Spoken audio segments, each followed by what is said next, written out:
sommes prêts pour... Ah, c'est comme ça? Nous sommes prêts pour... Nous sommes prêts pour... La victoire. Et nous allons gagner dans la paix, sans violence.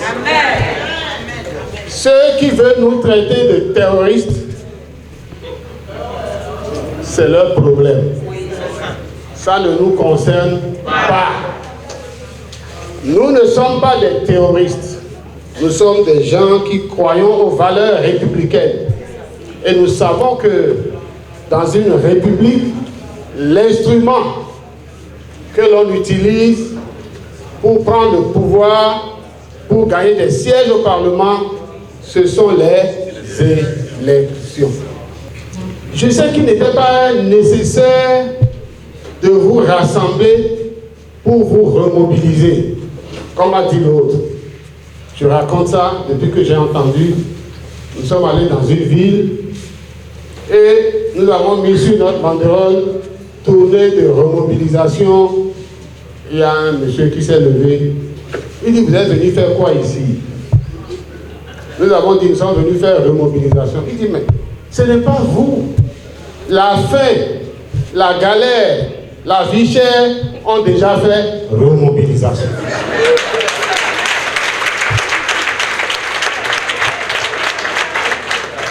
Donc, je sais que vous êtes déjà mobilisés, remobilisés, remobilisés, parce que ici, là, c'est trop dur. Ça ne va pas. Maintenant, ce qui nous reste, lorsque nous sommes mobilisés, remobilisés, qu'est-ce qu'il nous reste à faire? D'être organisés, d'être structurés. C'est fondamental. Je répète, c'est fondamental. Et c'est pour ça que j'apprécie à sa juste valeur les échanges que nous avons eus ici aujourd'hui. Il n'a pas été utile de donner la parole à tout le monde, parce que nous savons ce que vous allez dire, puisque vous nous avez déjà dit ça une fois, et nous sommes revenus ici aujourd'hui pour vous apporter des éléments de langage, pour vous apporter des éléments de compréhension, à partir desquels vous allez poursuivre le travail sur le terrain. Vous avez noté, observé qu'il y a des failles, des vides dans certaines structures. Je voudrais me permettre ici, par exemple, lorsque vous êtes dans le 6e arrondissement, que vous avez 19 quartiers, que les textes disent que les cellules de quartier c'est 17, je vous autorise, dans ce cas exceptionnel, à étendre les structures afin que tout au moins tous les quartiers soient pris en compte. Vous devez faire en sorte que tous les quartiers soient pris en compte. Je vous donne cette autorisation. Partout où il y a des vides, faites en sorte que ces vides soient comblés. Mais attention, si quelqu'un est en clandestinité, comme c'est arrivé, il ne faut pas le remplacer comme ça, parce que c'est le parti qui a fait qu'il a dû se chercher à savoir qu'est-ce qu'il a, qu'est-ce qui ne va pas, avant de le remplacer. Si quelqu'un a choisi d'aller ailleurs, ça vous pouvez le remplacer. Mais je sais que depuis un mois, que la confiance a commencé à renaître, que les Béninois ont commencé à être sûrs que mais ces démocrates-là, ils n'ont pas disparu, enfin, alors que nous pensions qu'ils avaient disparu. Depuis que cette confiance a commencé à renaître, certains de nos camarades qui ont lorgné de l'autre côté, ou à qui on a fait des menaces et qui ont failli succomber aux menaces, ont commencé à faire marche arrière pour revenir à la maison.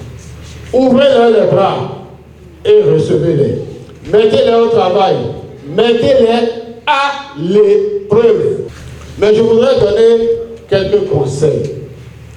Le défi, la compétition, la concurrence entre les deux circonscriptions ne peut pas nous empêcher de mettre en œuvre la solidarité obligatoire entre les deux circonscriptions.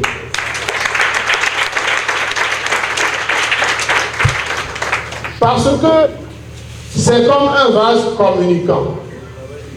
Tout discours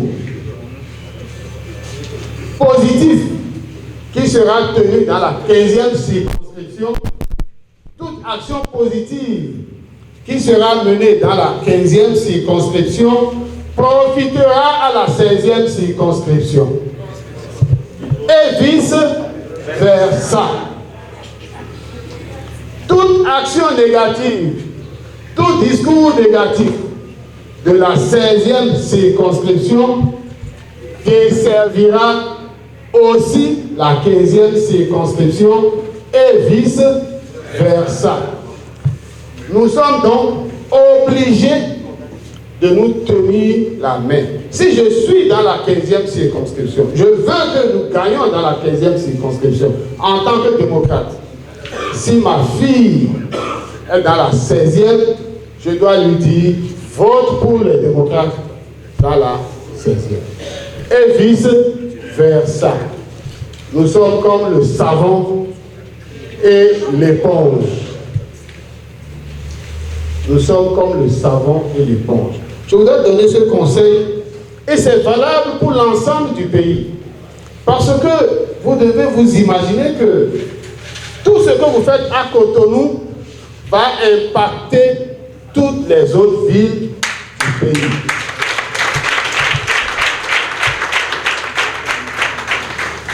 Cotonou est la vitrine, la première vitrine de notre pays, et Cotonou doit être champion, doit être leader dans la conquête de l'électorat.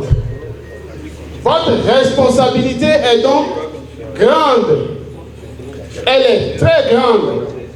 Vous devez faire en sorte que nous gagnions dans l'ensemble du pays. Je dis bien que nous gagnons dans l'ensemble du pays. Chacun doit travailler à la fois là où il vit et partout ailleurs. Parce que je vais vous dire quelque chose. Il n'y a rien de pire que d'être à l'Assemblée nationale en position minoritaire. Si vous êtes député minoritaire, vous ne pouvez pas imaginer comment on souffre. Parce que vous êtes là. Les autres vont vous imposer leur volonté. Achille m'a fait ça dans un passé récent. Je lui ai bien fait ça. Il ne faut pas que nous soyons minoritaires. Nous devons gagner partout. Et chacun en étant là où il est, doit se préoccuper de ce qui se passe là où il n'est pas. Ce sont là quelques conseils que je voudrais partager avec vous. Je sais que je peux compter sur le département du littoral. Nous avons fait Parakou. Au cours des 3 dernières étapes, il y a eu Parakou, il y a eu Dassa et il y a eu Lokossa. À Parakou, j'ai expliqué combien notre parti a besoin de faire des efforts exceptionnels pour faire face à nos adversaires qui peuvent disposer des ressources du pays. Ils prennent 3 milliards chaque année qui se partagent entre 3 partis. Et comme ils savent faire des mauvaises lois, alors que la Constitution a prévu que les partis politiques animent la vie publique, animent la vie politique, assurent la formation des militants, assure la formation et l'information des citoyens, participe aux élections et que pour ces missions qui leur sont confiées, les partis politiques sont financés par des ressources publiques. Alors que la Constitution a prévu ça, que 2 partis politiques privés du chef de l'État se sont accaparés le Parlement, ils ont édicté une loi sur le financement qui leur permet à eux et à leurs acolytes, à 3, de se partager les 3 milliards que vous allez cotiser par vos impôts, que nous avons cotisé par les taxes que nous payons. Ils se partagent les 3 milliards. Ils iront aux élections avec nous,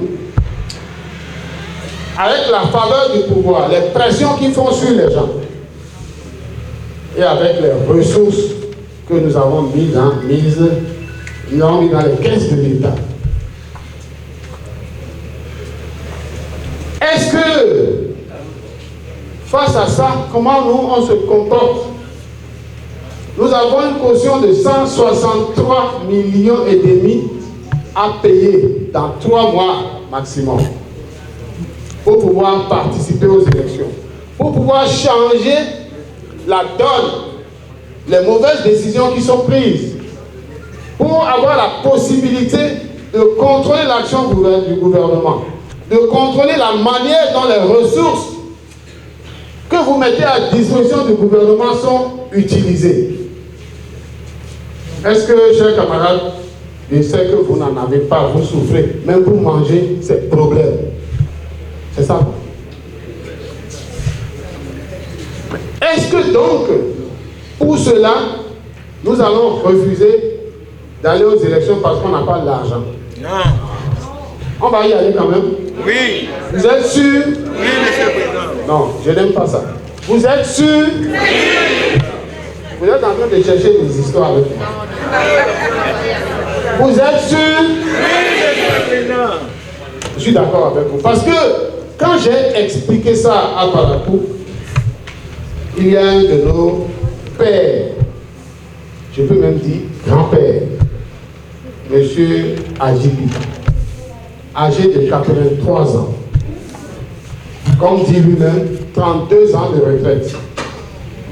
Il s'est levé et il a dit ceci: dans un parti politique, les individus, parce qu'ils ont un peu d'argent, ne peuvent pas en imposer à la communauté tout entière. Il faut que chaque militant du parti soit propriétaire du parti. C'est pour ça qu'il faut faire les cotisations. Ce que Adjobi vous a expliqué tout à l'heure. Mais le problème, c'est que pour avoir assez d'argent, pour affronter, il nous faut 2 défis. Il faut relever 2 défis. Le défi du temps et le défi de l'effectif. Nous avons dit qu'il faut 1200 par an.